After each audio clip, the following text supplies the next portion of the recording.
Salam olsun hər kəsə, salamlayıram hər birinizi. Bu dərsimizdə sizinlə map haqqında danışacağıq və mapin istifadəsini sizə göstərmiş olacağam. Mapi başa düşmək üçün, baxın, biz ilk öncə nəzəri məlumat verim, ondan sonra praktik hissəyə keçəcəyik. Biz bilməliyik ki, bu map nədir və nəyə alternativ olaraq gəlibdir. Örneğin, biz öncəki dərslərimizdən bilirik ki, məsələn, if-else var və yaxud da ki, switch case var. Bunlar nədir? Şərt operatorlarıdır. Amma lazım olan yerdə biz if-else istifadə edə bilirik, bu alətdir də. Lazım olan yerdə switch case-dən istifadə edə bilirik və yaxud da ki, dövr eləmək istəyirik hər hansı bir şeyin üzərində. For-dan istifadə edə bilərik, while-dan istifadə edə bilərik, do while-dan istifadə edə bilərik, for of-dan istifadə edə bilərik, for in-dən istifadə edə bilərik, for each-dən istifadə edə bilərik. Görürsünüz nə qədər alət var. Sadəcə bizə lazım olan zaman for-dan və yaxud while-dan və yaxud for each-dən, map-dən, filtrdən istifadə edə bilirik. Elə deyil bəlkə. Bu map-də obyektlərə, array-lərə sanki bir alternativ olaraq yaradılıbdır və ES6 ilə gəlib bizim həyatımıza. Burada da baxa bilərsiniz. Baxın, map haqqında burada verir. Map obyekt göstərir. Buna daxil olsanız, burada da bildiriş olaraq göstərilir. İndi bunu izah eləyəcəm sizə. Key olaraq obyektləri də qəbul edə bilir. Onu göstərəcəm sizə. Normal obyektlə fərqini göstərəcəm. Baxın, ən sadə şəkildə burada bir map yaradıbdır. Deməli, bunu bilirik. Biz constant deyibdir, referans qayıdır. Buradan həmən referansı burada tutubdur və new açar sözündən istifadəni bilirik. Buna class da deyə bilərsiniz, constructor function da deyə bilərsiniz və bunun içərisində artıq map'in, belə deyə də, strukturunu qurubdur. İndi bu yazılışı da sizə izah edəcəm. Heç narahat olmayın. Amma burada ES6-da baxa bilərsiniz özəlliklərinə. İndi baxın, biz məsələn const array deyib hər hansı bir array yazdığımız zaman 1, 2, 3, 4 bu formada yazırıq da nəsə yazırıq. Bunun içərisində string ifadələri də yerləşdirə bilirik, boilen də yerləşdirə bilirik. Yəni fərqli datalar bunun içərisində saxlaya bilirik də, elə deyil. Bunu da səhv yazmışıq. Const olmalıdır. Const olmalıdır. Bunu bu formada saxlaya bilirik. Bu necə, hansı belə deyək də qayda ilə saxlanır array içərisində bu datalar? İndeksləməyə görə 0-dan başlayır, 0, 1, 2, 3 bu formada indeksləməyə görə saxlayırıq. Və yaxud da ki, const məsələn obj deyirəm. Yəni hər hansı bir obyekt yaradırıqsa əgər, burada məsələn first name deyirik. Bu bir tərəfdə də məsələn Alisa yazırıq, adı saxlayırıq. Və ya burada age deyirik, bunun qarşısında nə number saxlayırıq bu formada. Məsələn 12 saxlayırıq. Elə deyil. İndi bu obyektlərdə, baxın bu obyektlərdə bu hissəni, yəni key hissəsini first name yazdıq. Text olaraq yaza bilirik və ya bura məsələn rəqəm də yaza bilərik. Yəni simvol da yaza bilərik. İndi gəl CLC deyib OBJ-nin konsola yazsaq, baxın bu formada olur. Biraz böyüdək bunu da. Bu formada da yazmaq mümkündür bunu. Təbii ki, biz daha çox bu formada deyil. Normalda bura məsələn mənası olan bir şey yazırdıq da. Məsələn first name yazırdıq, age yazırdıq bu formada. Amma qeyd etdiyim kimi bura simvol da yaza bilirik. Obyektlər buna icazə verir. Amma biz gəlib bura key olaraq bir array yaza bilmərik. Baxın, məsələn 1-2 yazıram, error verir. Syntax error verir bizə. Və ya gəlib bura key olaraq mən obyekt yaza bilmərəm. Baxın, key olaraq deyirəm, amma value olaraq gəlib obyekt yaza bilərəm. Amma gəlib bura key olaraq məsələn burada D-nin qarşılığı olan 12 olan belə bir şey yaza bilmərəm. Bu mümkün deyil. Bunu əksinə yaza bilərəm. Baxın, bunu keçirdərəm, Ctrl X eləyirəm. Bura keçirdərəm. Bu 12-ni də buradan Ctrl X eləyib bura keçirdərəm. Ctrl S eləyərəm. Bu formada mümkündür. Yaza bilirik. Yəni value olaraq obyekt saxlaya bilirik obyekt içərisində. Amma key olaraq biz ora obyekt verə bilmirik. Burada da onu göstərir. Əslində bildiriş olaraq göstərir ki, map'in ən belə deyək də önə çıxan istifadəsi odur ki, biz key hissəsində obyektlər də saxlaya bilirik, arraylər də saxlaya bilirik. İndi gəlin bunları gördük artıq. Yəni biz ilkin olaraq bilməliyik ki, map arraya, obyektə alternativ olaraq gəlib deyə bilərik. Map içərisində də datalar bu formada obyektlərdə saxlandığı kimi key və value şəklində saxlanacaq. Amma fərqi olacaq ki, yəni önəmli fərqi odur ki, bu key hissəsinə müxtəlif, məsələn, array verə bilirik, obyekt verə bilirik, müxtəlif, məsələn, DOM elementlərini verə bilirik. Yəni bunları saxlaya bilirik bu key hissəsində. Onun qarşılığında value olaraq saxlaya bilirik. İndi bunları silək buradan, gəlin bir dənə map yaradaq. Məsələn, map 1 deyəcəm hələ ki. Bunun qarşılığında new yazıram. Baxın, new açar sözündən istifadə edərək map klassından da deyə bilərsiniz, constructor functionundan da deyə bilərsiniz. Bir dənə obyekt map yaratdıq. İndi bu map'in içərisinə qeyd etdiyim kimi, baxın, burada da göstərildiyi kimi datalar gətirib, bunları da gətirib bunun içərisinə yazmaq olar. Yəni biz özümüz fərqli datalar əlavə edə bilərik bunun içərisinə. Amma mən o formada yazmayacağam. Bunun metodlarından istifadə edərək yazacağam. Map'in metodları var. İndi onları göstərəcəm hamısını bir-bir. Set metodu var. Baxın, map 1 üzərində nöqtə yazanda burada müxtəlif metodlar gəlir. Bu for için falan da istifadəsini göstərəcəm. Map 1 üzərində set metodumuz var. Baxın, bunu açdığımız zaman key və value istəyir məndən. Yəni müəyyən key'ə qarşılıq olaraq value istəyir. Yəni müəyyən bir key'ə uyğun value saxlamış olacağıq. Məsələn, mən rəqəmlərlə indi bir nömrə deyirəm, məsələn, bir yazdım, vergül yazdım, value-nu istəyir artıq məndən. Qalatasarayın oyunçularından yazacağam. Muslera yazıram. Baxın bu formada. Siz də öz klubunuzun oyunçularını yaza bilərsiniz. Sonra gəlib CLG deyib map 1-i konsola yazsam, Ctrl S eləsəm. Bu formada bir çıxdı gəlir mənim üçün. Baxın. 0-cı indeksində baxın durubdu. Demək key və value şəklində saxlanıb. Size göstərir burada. Bu size-ın nə olduğunu deyəcəm. Array-lərdə length deyirdik, burada size deyəcəyik. Yəni fərqi budur. Belə baxa bilərik. Baxın burada key hissəsində 1, value hissəsində Muslera yazısı çıxdı bizim üçün. Daha sonra gəlib Ctrl-C edirəm, Ctrl-V edirəm. Burada məsələn 11 nömrə Drogba deyəcəm məsələn. Drogba yazıram. Ctrl-S eləyirəm. Baxın Drogba da gəldi yerləşdi bura. 11 nömrə olaraq Drogba yerləşdi bura. Yəni burada bu qeyd etdiyim kimi fərq oldu ki, baxın bu key hissəyə mən belə bir şey də deyə bilərəm. Məsələn 1 2 3 4 məsələn bu formada bir şey də deyə bilərəm. Baxın, burada artıq fikir verin. Burada birincidə duranın key hissəsi array oldu. Fikir verin. Biz normal obyektlərdə bunu eləyə bilmirik. Və value hissəsi də Drogba oldu. Aydındır. Yəni burada və yaxud da obyektdə yazmaq olar. İndi mən rəqəmlər üzərindən gedirəm. Sadəcə bildirmək istədim ki, bu formada yazmaq olar. 11 nömrəni bunu yazdıq. Və yaxud da ki, map 1 üzərindən set yazıram yenə. Başqa bir nömrə. Məsələn 10 nömrə yazaq, Hacini yazacağam bura. Haci yaza bilərik. Təbii ki, bunu string olaraq yazaq da bura. Haci yazırıq. Yəni bu value hissədə də təbii ki, number falan da saxlaya bilərsiniz. Aydındır. Amma mən stringlərdən istifadə edib yazıram da indi metodlarını sizə göstərmək üçün. Bir dənə də məsələn əlavə eləyək. Map 1 üzərindən set metodundan istifadə edərək hər hansı bir məsələn 8 nömrə əlavə eləyəcəm. Bu da Selçuk olsun. Selçuk olsun. Təbii ki, bunu da string olaraq yazmalıydıq biz. Selçuk olsun. Ctrl S eləyirəm. Baxın, burada bunun içərisində, map'in içərisində bizim datalarımız, inanıram ki, kamera bağlanmır, biraz kiçildək bunu. Baxın, map'in içərisində bunlar saxlanmış oldu. Aydındır, key və value şəklində saxlanmış oldu. İndi bunun gəlin metodlarına baxaq. Bir də bir şey göstərmək istəyirəm sizə burada. Mən burada map 1 üzərindən ancaq çağırdım bunları. Bu seti ardıcıl zəncirləmə də yaza bilirik biz. Baxın, bu formada yaza bilirik. O da ona görədir ki, set bizə disk qaytarır. Ctrl S eləyirəm. Baxın, bu formada da yaza bilərik. Bizə eyni nəticəni qaytaracaq. Yəni ardıcıl olaraq, baxın, map 1-in üzərinə set yazdıq. Set metodu icra olunduğundan sonra dis olaraq map 1-i qaytardı bizə. Ona görə təzədən onun üzərində bir dənə də set yazdıq. Bir dənə də set yazdıq. Bu formada da yaza bilərsiniz. Yəni şərt deyil bu formada yazmaq, sadəcə göstərmək istədim sizə. Ctrl S eləyirəm. Mən bu formada yazıram. İndi gəlin nə edeyim? Məsələn, mən demək istəyirəm ki, görək bunun içərisində key 1 olan bir data var yoxsa yox. Bunun üçün də CLG deyirəm, baxın konsol içərisində yazacağam. Map 1-in üzərində has metodunu çağıracağam. Baxın, has metodu. Bunun içərisində baxın key istəyir məndən bu element tipində qaytaracaq. Yəni vardırsa true, yoxdursa false qaytaracaq. Mən 1 göndərdim bura. Ctrl S eləyirəm. True cavabını mənim üçün qaytardı. Deməli bunun içərisində 1 var. Amma məsələn burada bu formada bir şey yazsam false qaytaracaq. Bu keydə bir data yoxdur burada. Bir qalsın burada. Bu metodun istifadəsidir. Ctrl-KC eləyirəm. Daha sonra console log içərisində hansı metodları? Məsələn, get metodundan istifadə edə bilərik. Key-yə görə datanı gətirə bilərik. Baxın, metodları da çox gözəldir. Əslində yadda qalan. Yəni set metodunu bilirik. Setdir, getdir. Bunlardan demək olar ki, çox istifadə eləmişik. Setlə bir data əlavə edirik, getrlə də datanı gətiririk. Məsələn, map 1 üzərindən get metodunu istifadə edərək, baxın, key-yə görə bizə datanı qaytaracaq. Məsələn, 11 nömrəni geri qaytaraq. Ctrl S eləyirəm. Drogba-nı bizə gətirmiş oldu. Daha sonra, məsələn, buna görə hələ olmayan bir şey versək necə olar? Ctrl S eləyirəm. Undefined qaytaracaq bizə. Yəni, əzbərləməyə ehtiyac yoxdur bunu. Yazıb yoxlamaq lazımdır sadəcə. Sonra, görək bunun içərisində nə var? Map 1 yazaq, nöqtə yazaq. Məsələn, burada clear var. Hamısını silə bilərik. Bu metod kimi idi. Bəli, metod kimi idi. Baxın, hamısını silmiş olduq. Size 0 oldu. Ctrl-KC eləyirəm. Sonra, CLG içərisində map 1 üzərindən nəyi çağıra bilərik? Delete var məsələn burada. Hər hansı bir key-yə görə datanı silə bilərik. Məsələn, 8 nömrəni silmək istəyirəmsə mən buradan Ctrl S eləyirəm. Baxın burada. Deməli Selçuk getmiş oldu buradan. Yoxdur artıq burada. Yəni buradan silmiş olduq delete ilə. Sonra CLG içərisində map 1 deyib, sonra nə görə yaza bilərik burada? Seti yazdıq. Məsələn, size-i yazaq. Size bir property-dir. Metod kimi çağırmırıq. Ctrl S eləyirəm. 4 cavabını mənə qaytarır. Bu da bunun uzunluğunu göstərir. Array-lərdə necə length yazmırdıq. Burada da 4 yazırıq. Yəni içərisində 4 dənə 1, 2, 3, 4 dənə var da element data. Onu göstərir bizə. Ctrl-KC eləyirəm. Bu bunun üzərində olan ümumi metodlardır. Bir şey göstərmək istəyirəm sizə. Ondan sonra artıq for each və s. bunları göstərəcəm sizə.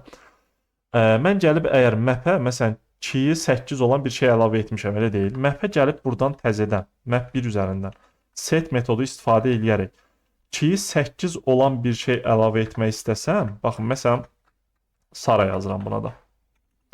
Bunu əlavə etsəm, Ctrl S eləyəcəm. Baxın, Saranı qaytaracaq mənə. 2 verin. Artıq Səlcuq burada olmayacaq. Yəni bir dənə bu 2 eyni olduğu üçün sonra gələni götürdü. Aydındır? Yəni burada mən 8 yazmışam, Səlcuq əlavə etmişdim. Elə deyil. Burada da Səlcuq görsənirdi. Amma gəldim bura, 2-yi 8 olan Sara əlavə etdim. Artıq bu Səlcuq hissəsi olmadı. Bunu qəbul etdi. 2-lər eyni olduğu üçün bunu qəbul etdi. Və mən gəlib burada əgər 8 olanı çağırsam, gəlib burada 8 olanı çağırsam artıq Saranı mənə qaytarmış olacaq. Hətta gəlin çağıraq, eləcə deyək. Map 1 üzərindən get metodu istifadə edərək 2-yi 8 olanı qaytaraq. Ctrl S edirəm. Baxın, Saranı bizə qaytarmış oldu. Aydındır? Bunu da bilmək lazım ki, yəni 2-ləri bu formada eyni olanda belə olur. Bir də burada önəmli bir şey, bu nəzəri olaraq deyəcəm sizə. Yazıb çox da belə deyək də beyninizi qarışdırmaq istəmirəm. Əgər mən gəlib bura məsələn, örnəyim, ya da yazaq göstərək yaxşı. 1 2 3 yazıramsa əgər, baxın bu formada 1 2 3 yazıram. Ctrl C eləyirəm bunu. Ctrl V elədim. Məsələn, Sara yox, burada nəsə Melo yazıram bura. Ctrl S eləyirəm, baxın. Bura baxdığımız zaman Sara da Melo da gəldi bura. Amma deyə bilərsiniz ki, nə oldu? Bu 1 2 3-dür, bu da 1 2 3-dür. Yaxşı 8-də niyə görə Sara ilə Səlcuqu qəbul etmədi, amma bunları qəbul etdi? Çünki niyə görə biz referans taypları bilirik. Bu referans taypların referans ünvanları fərqli-fərqli şeylərdir. Bunun referansı, baxın, bunun referansı ayrı bir ünvandır. Bunun referansı isə ayrı bir ünvandır. Ona görə Saran da qəbul edir, Melon da qəbul edir. Amma mən gəlib bura, məsələn, const desəm əgər, array deyirəm sadəcə buna. Bunun içərisində əgər bunu saxlasam, 1 2 3 array-ni saxlasam, Ctrl X eləyirəm. Burada saxlasam, indi gəlib bura array-i versəm, baxın. Array-i versəm, bunda aşağıya da verəcəm. İndi hələ ki formada yoxlayaq. Burada baxın. Burada da normal işləyəcək. Baxın, Sara ilə Melo yenə burada olacaq. Niyə görə? Çünki bu array ilə bu 1 2 3 eyni şey deyil. Referans ünvanları fərqlidir. Amma gəlib burada array desəm, artıq bunların referans ünvanları eyni olduğu üçün baxın bizə Saranı deməli qəbul etməyəcək. Melonu saxlayacaq yalnız burada. Aydındır? Bu da referans ünvanına görədir. Bunu da qarışdırmaq lazım deyil. Baxın, bu da önəmli mövzulardan biridir. İndi gəlib bura bunları Ctrl-KC eləyək, qalsın burada ya da bu formada da qala bilər. Yəni Ctrl-KC eləyək, az data ilə işləsək daha yaxşı olar. Ctrl-S eləyirəm. Bunlar burada qaldı. Deməli 4 dənə datamız var bunun içərisində. İndi mən sizə nəyi göstərmək istəyirəm? Metodları göstərdim. Gəlin bu map'in üzərində for each ilə fırlanmağı göstərim sizə. Daha sonra for of-la istifadəsini göstərəcəm. Bir də map-lə də istifadəsini göstərərəm. Ondan sonra yekunlaşdırarıq dərsimizi. Baxın, gəlirəm bura. Bunun üzərində, yəni bu map'in üzərində mən for each ilə birbaşa fırlana bilərəm. Map 1 yazıb for each yazsam əgər bu mümkündür. Arrow function yazacağam artıq biz bunu keçmişik deyə. Baxın, bunun üzərində for each ilə fırlana bilərəm. Əgər mən gəlib burada baxın. Məsələn, data olaraq tutsam bunu, data olaraq və CLC deyib datanı yazsam, Ctrl S eləyirəm. Bizə nəyi qaytardı? Fikir verin. Muslera, Drogba, Hacı, Səlcuqu qaytardı. Yəni bu for each əslində maplərə özəl olaraq dizayn olunubdur. Burada destrak etməyi göstərəcəm sizə. Mapdə məsələn onu etməli olacağıq ya da for of-da biz özümüz destrak etməli olacağıq.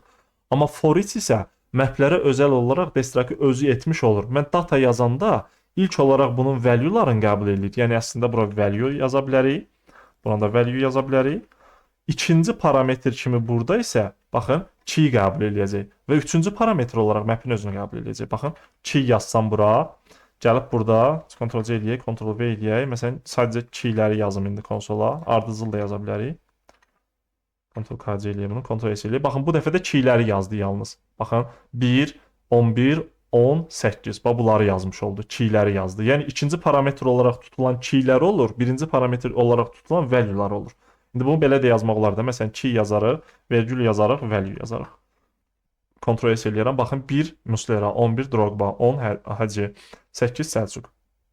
Aydındır. Yəni for each bunlara özəl zaten bunu deməli özü destrak eləyir. Aydındır. Biz burada normal funksiyanın parametri kimi tuta bilirik value olaraq və key olaraq. Aydındır. Birinci sadəcə burada sıralama key value formasındadır, amma burada biz value key olaraq tuturuq. Təbii ki, aşağıda gəlib key value kimi yaza bilirik, amma burada tutulan, yəni gəlib bura key yazsaz, burada value yazsaz, bu o demək deyil ki, burada key, burada value tutacaq. Əslində dəyişən adını yanlış vermiş olacaqsınız. Baxın, sırası bu formada olacaq. Yəni key'in yerinə value oturacaq, value-nin yerinə key oturacaq. Ona görə də onu qarışdırmamaq üçün elə belə yazırıq.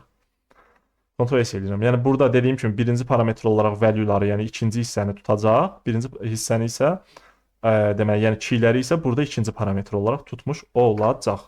Bu belə. Sonra nəyi göstərəcəkdim mən sizə? For of-un da yəni istifadəsini göstərəm. Artıq for of-da biz özümüz, baxın, biz özümüz destruct etməli olacağıq. Baxın, məsələn, const deyirəm bura, data deyək buna, data olaraq tuturam. Obyekt yerinə də map 1-i verəcəm də, mən elə deyil. Map 1 yazıram bura. Gəlib CLG deyib, hələ ki, baxın, destruct etmədən göstərirəm. Destruct etməyimizin səbəbini görəcəyik burada əslində. Data yazıram bura, baxın. For of-la yazmışıq da. Ctrl S eləyirəm. Fikir verin burada, görün nə gəldi bizim üçün. Baxın, bir Muslera, yəni bu data özü nə oldu? Əslində 2 dənə içərisində məlumat olan array-yə çevrildi. Array idi əslində bu data. Yəni 0-cı və 1-ci indeksləri var. Baxın, əslində belə baxa bilərik də. 0-cı indeksi 1-dir, 1-ci indeksi Musleradır. 0-cı indeksi artıq ikinci datanın. 0-cı indeksi 11-dir, deməli 1-ci indeksi Drogbadır. Bu formada davam edir. Onda mən gəlib, yəni bu data bizə bu formada gəlir. Onda gəlib burada, baxın, bunu silirəm, birbaşa destruct yazıram. Key və value. Value yazıram. Artıq gəlib bura, baxın, məsələn, keyləri yazsam konsola, destruct etdim burada. Mən yalnız keyləri yazacağam və yaxud da ki, key, virgül, value yazsam, kontrol edirəm, bu formada yaza bilirik. Aydındır? Yəni, burada data kimi tutanda biz hər birinin array tuturduq. Array olaraq tuturduq. Baxın, bunu ayrı tuturduq array olaraq, bunu ayrı, buna ayrı, hər birini ayrı-ayrı. Deməli, array isə, onu bilirəm ki, onun həmən array'in 0-cı və 1-ci indeksi var. Onda belə çıxır ki, mən burada deyərəm ki, 0-cı indeksi keydə götür, 1-ci indeksi value-da götür, mənə qaytar. 0-cı indekslər olacaq. Nələr? Bunlar keylər. Adı da ona görə ona uyğun vermişəm. Deməli, 1-ci indekslərdə olacaq value-lar. Ona görə də adı da value vermişəm ki, value-ları tuta bilim. Aydındır? For of-la da, yəni maplər üzərində bu formada fırlana bilirik. Bu da belə. Sonra son olaraq isə map'in də yəni istifadəsini göstərim. Ondan sonra yekunlaşdıraq. Map'in istifadəsi fərqli olacaq. Birbaşa deməli, yəni map metodundan söhbət gedir. Bu map'in üzərində map metodu ilə dönməni deyirəm. Yəni bu maplərin üzərində map metodu ilə fırlanmaq üçün biz ilk öncə bu mapləri, baxın bu mapləri çevirməliyik array-yə. Yəni biz bunu bilirik, array from-dan çeviririk. Ondan sonra artıq map istifadə edə bilərik üstündə. Yəni array.from yazıram. Map'i bunun içərisinə atacağam. Yəni map 1 var da burada. Bunu atdım içərisinə. Sonra bunun üzərində birbaşa map yaza bilərəm ya da dəyişəni təyin edib onun üzərində də yaza bilərsiniz. Baxın bunu yazıram və bu formada yazırıq. CLG deyib örneğin. Burada da gəlin ilk öncə data olaraq tutaq bunu. Baxın, məsələn data deyirəm. Dəyişən adını siz yaza bilərsiniz. Fərqli də yaza bilərsiniz. Ctrl S eləyək, amma Ctrl S eləməyək. Yəni map'in belə yazsaq əslində konsola yazacaq, amma map'in istifadəsi belə düzgün deyil əslində. Yəni düzgün deyil dediyim konsol yox da return eləyir deyə. Yəni return eləyib tutaq. Məsələn, tutaq. New array deyək, məsələn bura. New array də deyə bilərsiniz, map də deyə bilərsiniz, hər hansı bir şey. Amma burada array-yə çevirmişik. Return eləyək, sadəcə baxın. Return eləyək nələri? Dataları. Baxın, Ctrl S eləyirəm və gəlib burada CLG deyib new array deməli konsola yazacağam. Konsola yazanda burada bunun içərisində bu datalar yerləşdi. Heç bir dəyişiklik etmədi. Elə deyil, sadəcə new array-in içərisinə yerləşdirdik bunu. İndi mən gəlib burada destruct eləyirəm. Yəni burada da fikir verin, datalar necə gəlir? Bu data ki var burada parametr olaraq. Eyni formada for of-da olduğu kimi. Baxın, 0-cı 1-ci indeks, 0-cı 1-ci indeks. Elə deyil, hər bir datanın özünün 0-cı və 1-ci indeksləri var. Onda gəlib burada destruct eləyə bilərəm mən. Baxın bu formada. Mən deyərəm key olsun, bu da ki value olsun. Bu formada deyə bilərəm və gəlib burada məsələn return eləsəm keyləri yalnız, Ctrl S eləyirəm. Yalnız 1, 11, 10, 8 bunlar return elədi. Və yaxud da ki value-larda yalnız return eləyə bilərəm. Ctrl S eləyirəm. Bu formada array olaraq qaytarır bizə. Muslera, Drogba, Hacı, Selçuk bunları qaytarır. Və istəsəm elə array içərisində getsin ora. Onda belə yaza bilərəm. Baxın, key yazaram bunun içərisində. Value-nu da məsələn, örneğin value-da gəlin dəyişiklik eləyə bilərik də. Value-ları gəlin dəyişdirək. Məsələn, value-ların üzərinə gələk 222 məsələn. Örnək deyirəm də. Ctrl S eləyirəm. Baxın, value-ların hamısının sonuna 222 əlavə etmiş oldu. Muslera 222, Drogba 222. Aydındır? Yəni bunu əlavə etdi, geriyə return elədi. New array-də tutduq və new array-i biz konsola yazmış olduq. Yəni bilmək lazımdır ki, maplərin üzərində map metodundan istifadə etmək üçün ilk öncə map'i çevirməliyik array-yə. Onun üzərində artıq array-in üzərində bilirik ki, map istifadə edə bilirik. Map yazdıq onun üzərində. Və bilirik ki, burada da yaranan array-in içərisində hər bir indeksdə duran dataları özləri də 0-cı və 1-ci indekslərə sahibdir. Yəni key value. Biz ona 0-cı və 1-ci indeks kimi baxa bilərik. Ona görə mən burada destruct eləyirəm. Birbaşa data kimi tutanda bunu, birbaşa bunun özünü tuturdum. Destruct eləyəndə isə bunun 0-cı keydə tuturam. Amma birincini isə value-da tuturam. Və geriyə də return eləyəndə bu formada array içərisində key və value plus 222 kimi return elədim. İndi məsələn 222 yazdım da. Buradakı fərqi görəsiniz də, yəni bu value-yə təsir eləyə bildiyi burada. Bu da belə maplər üzərində map metodunun istifadəsi idi. Yəni bu baxın, bu yazdığımız map ki var burada, bunu mütləq şəkildə hər yerdə istifadə eləməlisiniz deyə bir şey yoxdur. Baxın, çalışın belə yöntəmdən qaçının. Niyə görə? Bu istənilən bir sahədə belədir. Bir var, müəyyən sahədə hər hansı bir alət sizə lazım olanda onu istifadə eləyəsiniz. Bir də var ki, o aləti istifadə etmək üçün bir iş görəsiniz. Bunlar ayrı-ayrı məsələlərdir. Yəni siz bir layihəyə başlamısınızsa, siz bilməlisiniz ki, bu layihənin bu hissəsində mənə map lazım olacaq, array lazım olacaq, obyekt lazım olacaq. Aydındır, orada sizin ehtiyacınız olacaq və onu istifadə edəcəksiniz. Amma bir var ki, sizin ehtiyacınız olmadığı halda belə onu istifadə etməyə çalışarsınız. Bu sizi geriyə atacaq. Bunu demək istəyirəm. İstənilən sahədə belədir, bütün sahələrdə. Maşın ustasısınız, məsələn, təkər düzəldirsiniz, təkər açarı lazımdır sizə, amma svarka istifadə etmək istəyirsiniz orada məcburən də, yəni svarka aparatı təzə gəlib, məsələn, məcburən onu orada istifadə etmək istəyirsiniz. Halbuki onun yeri deyil ora. Yəni bu da onun kimi. Siz ola bilər ki, müəyyən yerdə sizə o həmin açar lazım olsun sadəcə. Təkəri açıb bağlayacaqsınız. Məsələn deyirəm də. Götürüb orada svarkanı istifadə etməyin bir mənası olmayacaq. Bu çox sahədə belədir, eyni ilə də proqramlaşdırmada. Yəni qısacası demək istədiyim odur ki, bu alətləri for of-dur. Məsələn, orada saydım 7-dən, 8-dən, neçədən dövr saydım sizin üçün. Məsələn, örneğin for içi hər yerdə istifadə etməliyik deyə bir şərt yoxdur. Bizə lazım olanda, bizim harda nəyə ehtiyacımız varsa, onda o aləti o vitrindən götürüb istifadə etməliyik. Aydındır? Yəni sadəcə mən bir dənə aləti çox sevirəm deyə hər yerdə onu istifadə etməliyəm deyə şərt yoxdur. Aydındır? Çalışın ehtiyac üzərinə onları istifadə etməyə çalışın. Bu map də eyni qaydada. İndi bir sonraki dərsdə setlər haqqında danışacağıq. Demək olar ki, çox oxşardılar, amma bəzi belə metodları demək olar ki, hamısı oxşardı, amma bəzi yerlər ki var, orada setlə mapin fərqi var. O da ES6-da gəlibdir. Burada baxın, set yazılıb, hətta burada setlər yazılıb. Burada bunlar haqqında danışacağıq və bu formada dərslərimiz davam etmiş olacaq. Növbəti dərsdə görüşək.